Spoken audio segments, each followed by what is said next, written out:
Pemirsa, jelang berakhirnya masa jabatan Anies Baswedan 16 Oktober, redaksi RCTI secara khusus memotret wajah ibu kota kekinian. Kami juga membandingkan masalah dasar Jakarta hingga ke pinggiran ibu kota. Lalu apakah kondisi Jakarta lebih baik dibandingkan dengan 5 tahun lalu? Berikut catatan redaksi RCTI, wajah Jakarta 5 tahun Anies Baswedan. Pemirsa, berbagai revitalisasi dan pembangunan terus dilakukan di masa 5 tahun kepemimpinan Gubernur DKI Jakarta Anies Baswedan.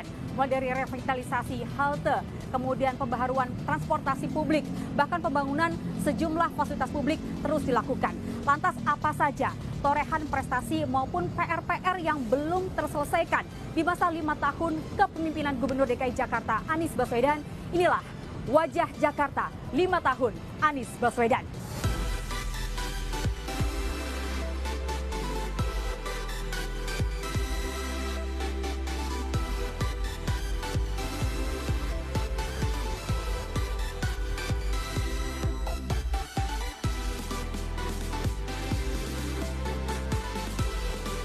Pasca pandemi, Jakarta kembali menggeliat, begitu juga kemacetan. Program pemecah kemacetan ala Anies Baswedan pun diuji.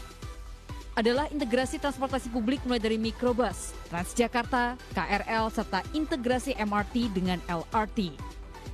Layanan pembayaran diintegrasikan digital, kawasan gabungan intermoda dibangun dan dibuat cantik untuk penumpang dan konten kreator. Perjalanan di Jakarta sangat tinggi, mencapai 21,9 juta per hari dengan jumlah kendaraan bermotor 15,3 juta perjalanan per hari. Namun dengan transportasi massal yang terintegrasi memudahkan berpindah cepat dari kendaraan pribadi ke umum atau antar kendaraan umum. Jangkauan kendaraan umum pada tahun 2016 berkisar 42%, melompat menjadi 82%.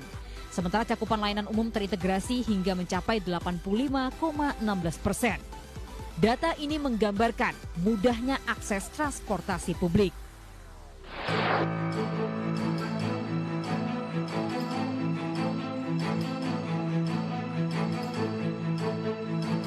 Masalah banjir seperti menjadi kutukan bagi setiap pemenang Pilgub DKI, tak terkecuali Anies Baswedan.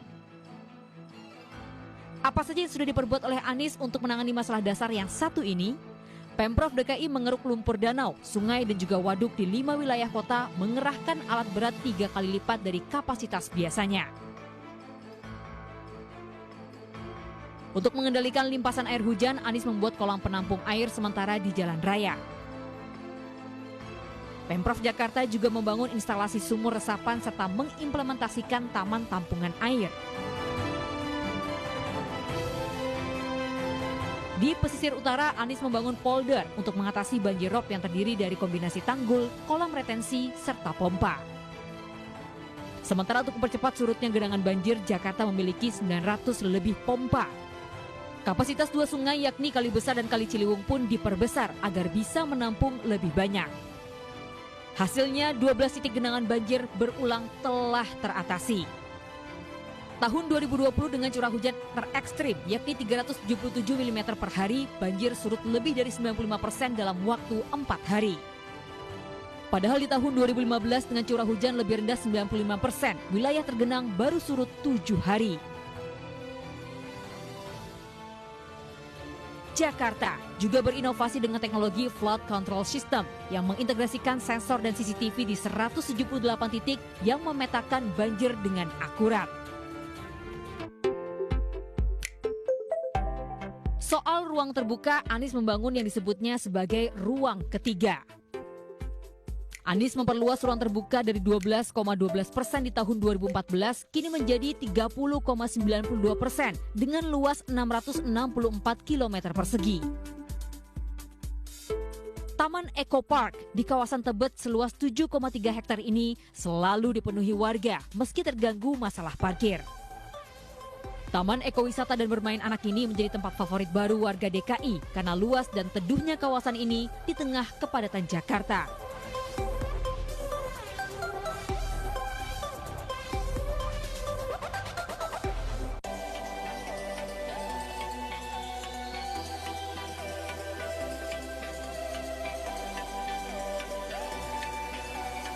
Anies juga membayar janji kampanyenya kepada Jakmania dengan Stadion Megah Jakarta International Stadium yang dibangun 100% oleh warga Indonesia.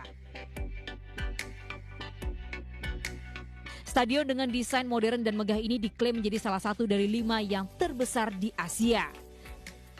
Berdiri di atas lahan 22 hektar, JIS mampu menampung 82.000 penonton.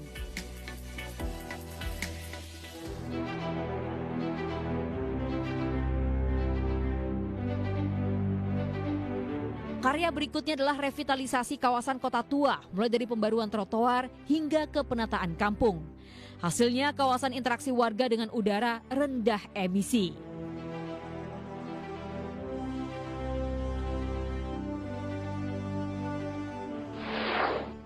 Ruang terbuka juga menjadi perhatian di era Anies adalah pelebaran trotoar untuk pejalan kaki. Bahkan Anies sempat mengklaim dalam 3 tahun kepemimpinannya, revitalisasi trotoar sudah dilakukan di sepanjang hampir 305 km. Namun ibu kota sebetulnya masih memiliki sejumlah masalah mendasar yang belum berhasil tertangani. Sebagian kebutuhan dasar itu masih bermasalah karena membutuhkan dukungan penuh pemerintah pusat.